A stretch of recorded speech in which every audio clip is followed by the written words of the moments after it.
Join over 5,000 attendees for the largest AI event in Asia, SuperAI in Singapore, February 28th to 29th, 2024. Edward Snowden, Benedict Evans, Balaji Srinivasan, and over 150 others will hit the stage, joining the industry's most influential minds to explore and unveil the next wave of transformative AI technologies. Singapore will become a vibrant AI hub for a week from February 26th to March 3rd, with over 150 side events that will make for unparalleled networking opportunities.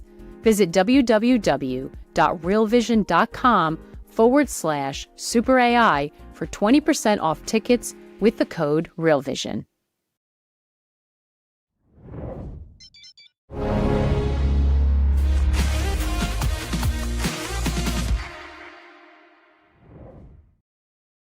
Is all the good news priced in? Hi, everyone. Welcome to the Real Vision Daily Briefing. With me today is Jeremy Schwartz, Global Chief Investment Officer at WisdomTree. Hey, Jeremy, welcome back. Maggie, thank you so much for having me.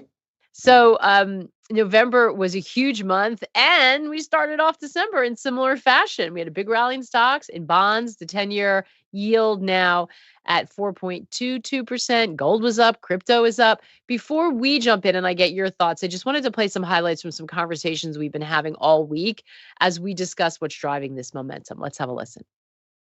They have not achieved their inflation outcomes, but we are very much making progress towards that outcome from their perspective. And not only are we making progress towards that outcome from their perspective, they're going to have to revise down their 2022 inflation projections, which may, just from a base effect perspective, cause them to revise down their 24 and 25 inflation projections. If you're Powell, things look pretty good right now. I mean, you've pulled out that soft landing. Unemployment is still very low. The stock market's almost at a record high. Inflation has gone all the way from 9% to 3.5%. Why would you mess things up? Why would you change? Just if it ain't broke it, don't fix it. So when the bond market sends signals that clearly that the trend is changing, I don't think anything. I just sit up in my chair and decide how fast I can drive the bus. The S&P 10% in 4 weeks, got that message loud and clear. Positioning has changed, sentiment has changed, the whole thing, the gears are moving for a tactical trade higher. There's going to be an ebb and flow to this trade, but this trade is on like Donkey Kong into the end of the year. Bitcoin broke out 2 weeks before the stock market bottom, broke out before yields turned, broke out before the dollar turned. So I think I now have a market, whether I trade or not, that is an early indicator of what the rest of risk is going to do. Mm-hmm. And it's been kind of moving sideways, losing momentum for the last week or so. And I wouldn't chase Bitcoin either. I think you'll have a chance to buy it at 30 grand.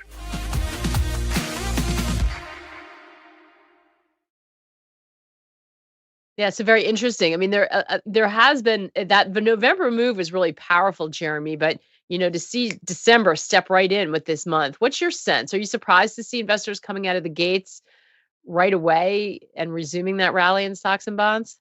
And it's all been one trade in so many ways. It's all, the bond market is driving so many things. So we all come back to the Fed and interest rates and how it's all taking shape. And I mean, today, unlike the full year, it's been a NASDAQ Big 7 led market. Today, you see the NASDAQ up by, I'm showing just 20 basis points right now, but the Russell 2000 up almost 3%, which is massive diversion. And, again, it's the 10-year. Now, what's interesting about all the relationships, I think back to a decade ago in 2013, which was a big year for the markets. Rates were going up. And you would think back then often, rising rates is good for the economy, symbol for the economy. Small caps are more cyclical. So you'd say small caps do well with rising rates is one of the things you might have said back then. And today it's like, well, now small caps are facing these funding pressures from, they're the only ones who have bank loans. And so their rates reset with the Fed higher rates. The large caps extended maturities. They're not facing the brunt of all these higher rates from the Fed. So only the small caps do it. So rates go down, small caps fly, which is basically what you started to see a little bit. But there could be a lot of catch up in small caps. They are definitely not, you hear everybody, the 493 versus the Magnificent 7. the valuations are much more supportive to small caps. But the question is, will the economy hold up? Will we have earnings hold up next year for them? That's the big question. If you have a falling rates because the economy is slowing down, that's not as positive. Yeah, and I think that's really important. And right now, obviously, we're in this sweet spot because we did get GDP, still looks strong, right? Employment's holding in. So you've got that perfect kind of Goldilocks situation. The issue is, as you say, as we look out into 24, what happens and can we um, sort of hit that soft landing where the economy is still supportive enough for businesses? Jay Powell was out talking today. The Fed really, from some recent comments, kind of got the ball rolling on this, even from the last meeting. And Jay Powell came out today and he had a chance to sort of really strongly walk it back or try to. I mean, he did say talk of cutting rates was premature, but investors didn't seem to be buying it at all. What should we be expecting from the Fed and rates? I mean, is the market pricing in too many easings right now? I mean, they're disregarding verbally what the Fed saying. How do you see the rates and inflation situation? If you look out to December next year, Fed funds futures, you get a sense of how many cuts the market is starting to price in. And actually, if you just look at the pricing of the Fed fund futures, you'd say they're starting to think of 5 cuts for next year. Now, one of the things my mentor and senior economist at Wisdom Tree, Jeremy Siegel, often says is you can't just look at the rates because people buy these futures as a hedge on something bad happens. And so if something bad happens, they have to cut rates a lot more. And so the actual, if you say like, what does the market actually think the Fed's going to do? It's probably more like 3 to 4. And then you have this other 25 basis point that's sort of like this hedge for something going bad factor that's sort of pushing up pushing those rate cuts higher just because it's a good hedge asset. But we'd say it's appropriate for them to be cutting. We've been talking about the disinflationary trends we see in our data. We've been calculating this alternative inflation metric that factors in some more real-time housing data. And one of the things is the headline inflation, when they were first saying inflation was much transitory in 2021, you got up to 8% CPI.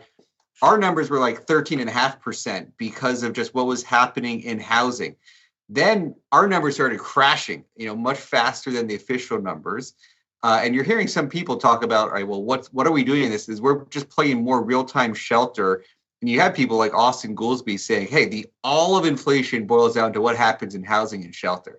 And that's what we're showing in this chart is how much lower. We got down to almost a 0 handle on headline inflation. The official numbers were 3.2. We're showing 2.2, which is right basically at the target. I think the trajectory, the path for the official numbers are to keep coming down. Although you'll notice my number hooked up a little bit. Yeah. What's up with that? It went off those. We have a chart on core inflation also. If we want to show that one, this was showing we got up to 4% on. We're down to 4% on core inflation. Our numbers are on 2.5%. I think the dynamic is the shelter inflation. What we're doing is we're substituting Case-Shiller housing data, and you got Case-Shiller housing data in again. And with 7-8% mortgages, you might have expected more softness. I mean, there was a time we got 7 months in a row of negative housing prints. And, so we were showing much cooler numbers for the shelter inflation. Our number has hooked higher, so it's not quite as low, but we think the traditional metrics will come down. I mean, we do think that there is softening in housing, but that is one of the key things we're watching is will our number keep going higher? Because certainly off the lows from where our number was just a little time ago. Well, and I think that speaks to one of the concerns out there that people have had is, okay, the inflation's finally moving lower, but are we going to have this second wave of inflation that comes, especially if the economy stays somewhat robust? It's like that's the argument of the inflationistas out there, if you will. Yes. Well, and we're also saying do not stick to that narrative from the Fed. The Fed, that is one of the biggest risks to the market, is that the Fed sticks to we're going to have the stop and go inflation of the 70s, and what we call the false narrative of the 70s is, hey, we had these big issues where we loosened too quickly. Now, why do we say it's a false narrative? during the 70s, the money supply kept growing 10% a year. The money, when you think about what the money supply should grow, we like to think of 4 to 5%, and really 5% as the magic number for money supply to grow. And why? Where do we come up with that? Money supply should be approximating equal to inflation plus real growth in the economy. So if you have 2 to 3% real growth, 2 to 3% inflation, that gets you to 5%. Why did we have the surge in inflation? Well, you had the money supply grow 40% during the pandemic. All the efforts that the government did, they flooded the system with money, and the Fed gave the government the money. If the Fed didn't do all the buying of assets that they did, interest rates would have gone up much higher. And so in some ways, the Fed did accommodate. People started giving Powell credit for getting inflation back down. I say, well, no, he sort of like you crash into somebody and then you take them to the hospital. Like they did create the inflation. But, and so, yes, now it's coming down, but inflation, the above trend inflation was a reflection of the above trend money. Well, money supply started declining. And it actually, earlier this year, we were really worried because money supply was sharply negative, as negative as it was since the Great Depression. Like you hadn't really seen declines. And you had to go back to the Great Depression to see declines in the money supply. And during the 70s, again, it was growing at 10% a year. So that is not what we have today. It stopped declining. It hooked a little bit higher, but it's not growing at the 5% rate we would like it to. So that is one of the deflationary factors in there that, you can, if the Fed, this is part of the thing we think the Fed needs to be patient. You need to let the data, particularly the shelter data, come their way next year. And again, the money supply is nothing like the 70s. Yeah. One of the things when people look at housing is this concern that you're only going to get so much easing off in prices because there's a shortage of supply. And there's a longer lag in terms of trying to catch up with supply on that. Is that worrisome, or is that it's really that rate of decline that matters for, there may be a floor, you're not going to see it collapse, but that you're not going to see that feed into inflation?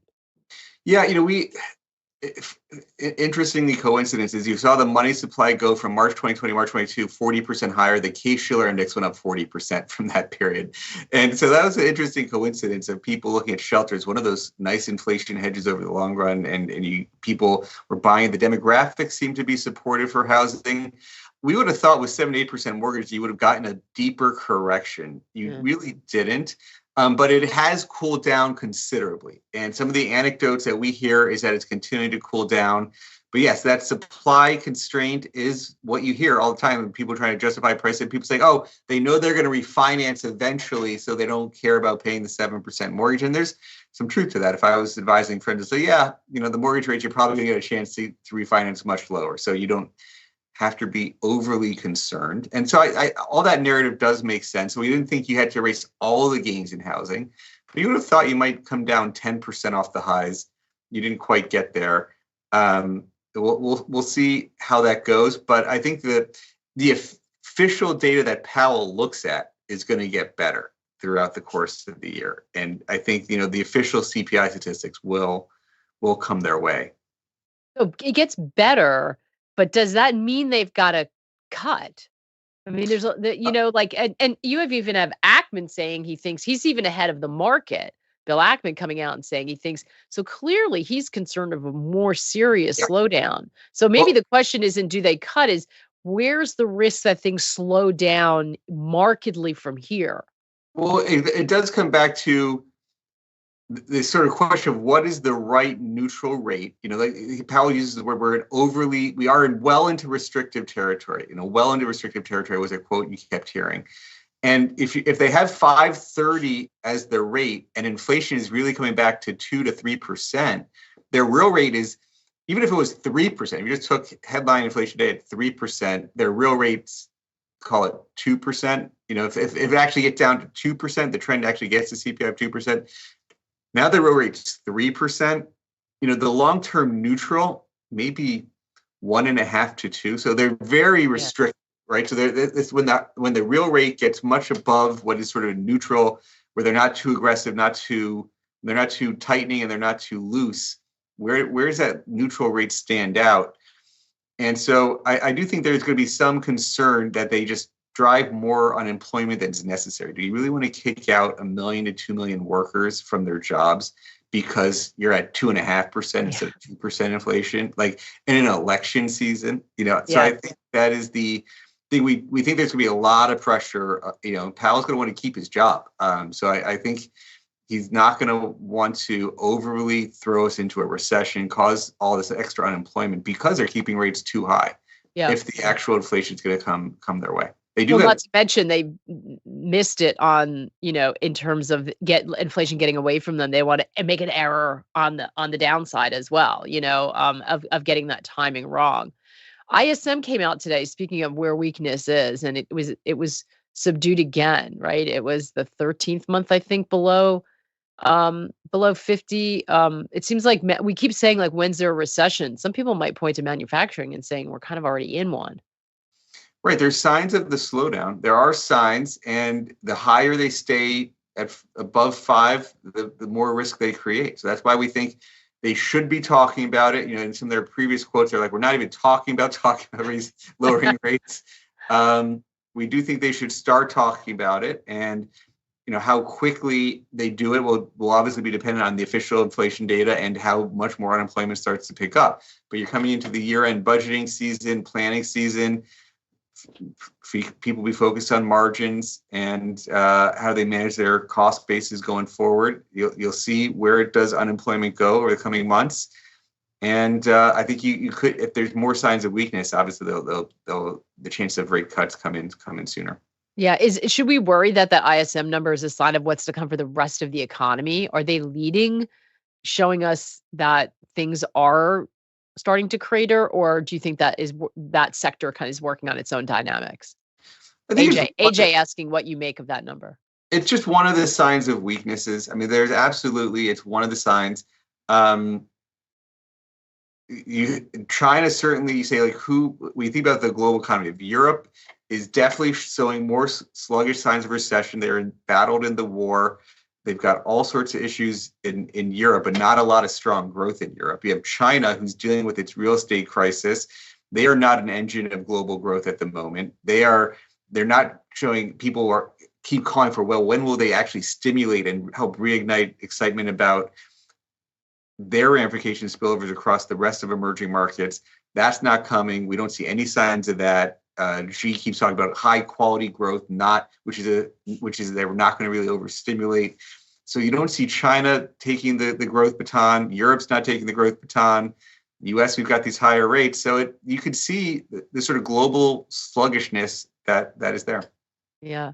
Ralph asking, do you have any thoughts on the direction of the yuan? Actually, before we get to that, let's talk about the dollar. The dollar, so everything's rallying. The dollar's not. The dollar has been falling substantially as the market prices in these rate cuts. Does that feel like that's going to continue to be the trend? There's some pretty bearish predictions for the dollar out there. Well, I think you see today, again, I come back to it's all one trade. It's like what's happening to the 10-year is coming into all these markets. So, got the yen to the Japanese yen, you're getting to 151, 152, and the 10-year was approaching 5%. We've come off 80 basis points. So, there's just less of that carry trade in treasuries versus their own local market. The euro at 108, I mean, I've talked to some people who think the euro should be fair value at 90 cents. And so, I don't know if the euro could keep rallying just off of the weakness from the Fed. I mean, you definitely see gold as one of those hedges against the dollar doing very well. But again, I think that's tied to the low rate phenomena, that there's less of a competition for gold with some of these things. So it all comes back to what happens to this 10-year is going to drive these other markets. It could pressure stocks. It could pressure the dollar. Could go back in the other direction if the 10-year were to start rising again. Which has really been the case all year, right? I mean, that's where the volatility's been, and that's what's been leading. So you sent over some interesting charts, a sort of scorecard of 80 ETFs. I think this is really interesting because one of the questions we get is, okay, so if we're in a new regime now, what's going to work as we head into 2024, right? Like where do we want to be positioned, or what do we want our portfolios to look like? So what is this telling you in terms of performance and what that might indicate for 2024? So I showed sort of top and bottom, so top 5 and bottom 5. We could look at both of them. But in terms of what was at the leaderboard this year, it was AI-driven stocks. So things like a cybersecurity ETF or cyber, then U.S. quality growth. This is where you're positioned the Magnificent Seven stocks at QGRW, sort of quality growth selection, had all of the Magnificent Seven as their top weights. The way we select for profitability and growth rates got all 7 of them. But then you get Japan, actually 2 Japan funds trading like AI stocks, and you have value investors like Buffett who's been buying Japan. I still think Japan is one of the cheapest markets globally. I think it's benefiting from moving away from China. I actually think Japan and India, if you're sort of a global investor, are benefiting from the pivot away from China. But I do sort of joke that you get these value stocks in Japan trading like AI, because the other 3 ETFs on this list is one is a pure AI fund, and one is cyber tied to all this tech world, and then one's Magnificent Seven that's benefiting from all AI. So I'd say, if anything, I'm bullish on Japan on the what's continuing leaderboard. I mean, I think the valuations are the most supportive for the future.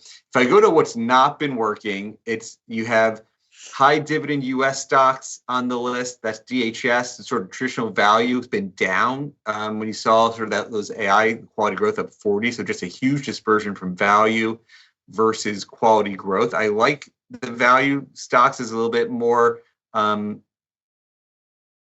more reasonably priced, or 10 PEs on that high dividend basket. To me, that's, I think, for people playing a little bit of the long-term value rotation, mean reversion, that's, to me, one of my favorite ways of expressing that, even though it was negative this year. I think that's part of the reason I look at it for next year. China was on the negative side, big negative this year. I'm not buying the value trade on that one per se. I think that I do a podcast every week called Behind the Markets on Sirius XM 132. It'll be playing actually right after we get off at 5 o'clock again if you're on Sirius. But we talked with a woman, Liza Tobin. She's from a group called SCSP.ai, Special Competitive Studies Project. It was funded by Eric Schmidt. Oh. And they focus a lot on AI and the competition with China. They want to see, can they bring back high tech to the U.S. and try to make the U.S. as competitive as it possible in this sort of global competition, but particularly with respect to China, particularly with respect to AI. And it just feels like the tension with China is going to be there for a long time. And so you have their own economic issues, you have the geopolitical side. I think we're going to go from talking about all Fed to all talking about geopolitics as we look ahead over the coming years. So I think China is not quite one that I'm buying the value side, but on that list was biotech. I think biotech is one of the unloved beneficiaries of AI. I'm reading a book now by Jamie Metzl on. I know Jamie Metzl. Do you know Jamie? Yeah. He's a great guy. He's got a new book coming out. Super really interesting character. Yeah. So he just put a book out on that. I didn't realize that. Oh, well, it's coming. I got a preview. Oh, okay, great. So it's coming out in June. But he's got me real excited about this concept, and we actually work with him on this biorevolution concept. But it's the convergence of AI to the biotech field. When you think about all mapping of the genome, it's all just data, and so the AI is going to change. Listen, we lived through it. The COVID vaccine. Yes. That was an early example of like just crunching an enormous amount. I mean, you need cooperation too, which would be interesting to ask them about if it's data sets in terms of sharing them, whether it's academia or nation states. Yes. But like that opened a door about what would be possible if everyone got together and decided they wanted to do that. And so that is the power, and add quantum computing on that. Super, super interesting idea. Yeah. So when I look at it being down last year and being on the list of the top worst performers, I think of that as and it's been down 3 years in a row. So biotech's been down 3 years in a row. And so why has it been down so much, Jeremy? Well, there was obviously a lot of excitement, and they were sort of the ultimate COVID play. So there was a lot of move that came from that. And then you see people have just been taking it off, and they've been moving their growth money elsewhere to this other traditional AI stories. But and yes, the speed you can innovate in just software and things like those ChatGPT and all these things that people are seeing tangibly, it's harder to see the research that takes a long time to develop, and it's one drug at a time. But you have to go through FDA and some of the all other these things regulatory take time, but I think it's meaningful. Like, so if you had to say, where is AI going to have a real Yeah. impact for the next 10 years? This is the space I have actually a lot of confidence in. And That's so I so think, interesting. That's a really interesting thought, I have to say. I want to flip back to China for a second. Xi and Biden just met, and there were some attempts for the Chinese to um, try to put an olive branch out, maybe to foreign direct investment. It sounds like you're skeptical. Does anybody feel differently? Because not only do you have, going into election year, the idea that the geopolitical rhetoric will heat up and be adversarial, certainly, at least between the US and China. But China itself has a track record of stamping out. I mean, that the sort of tech innovation and revolution that was so strong there with their yeah. own moves. What would it take to kind of reassure investors or restore that investor confidence in the China story? The foreign direct investment is definitely at real low levels. People are moving away. You see big companies like Apple saying they're going to have to start investing in India, but it's not easy to move this overnight, right? Like The supply chain, yeah. There's not easy. I mean, what's fascinating, you had, I'm sure a lot of our listeners here saw on Twitter, Elon's conversation with Andrew Ross Sorkin this week, where he talked about, after Tesla, he thinks the next 9 of the 10 largest car companies might come out of China. Just how strong the competition in China is, and they're actually going up the value chain and not just producing low cost, T-shirts. They're actually producing some real high quality stuff. Well, they cornered the EV, the battery market is, that's key to that, right? And the supply chain. But will the environment be such that they can export that globally? Will people let them into the markets in the way that will enable them to be a force outside of China? Yeah, well, I think Europe is more likely than the U.S. I think the U.S. took some actions. There's actually an executive order right now to study a few critical areas like artificial intelligence, quantum computing, and so there was thoughts that we would do more. We're trying to restrict some of the private investments. A lot of there's a big news item where Sequoia was having this venture capital or private capital fund that was going to put like $3 billion into tech, like AI tech, semiconductors, that essentially they viewed as funding our enemies. And, the government saying, we shouldn't do that. And then the question was going to go from private companies to public companies. And I had worried that they might make it tougher to invest in some of these companies because you had all these sanctions with Russia. You sort of have this memory of what happened there. And China is not like Russia was. I mean, Russia was a small weight in traditional emerging markets portfolios. China got up to 40% of the MSCI index. Now it's around 30 after the big pullback. But could they make it more difficult? Biden they did do this executive order. They did talk about making it harder. It's out there for public comment right now. But Biden's been sort of going along with the European lines. He's trying to make it a global approach and going, what does our European allies want to also do so that we're not being an outlier there? The question will be, if you get a Republican in, if Trump comes back, is that going to make it tougher on China in some way? So let's see. I mean, there's definitely, it's not a crystal clear case on those tensions ameliorating over the next 12 months. Yeah. And it's going to, and as always in an election year anywhere, but certainly in the US, by the way, I think next year is a massive election year everywhere. I think I saw a stat that there's an enormous amount of elections going on. The difficult part is often separating the rhetoric from policy, because campaign rhetoric is something very different than actual legislation, law, or executive order. And that's thrown off investors, certainly globally in the past, when they hear things being said. Like, are they actually then put into effect? That's going to be tricky for us all to navigate. A lot of really interesting stuff. Love bringing up the value rotation and the biotech conversation, Jeremy. That was really interesting. It was great to see you. Thanks for being on with us. Well, thanks for having me. Have a good weekend here. Thanks for having me here.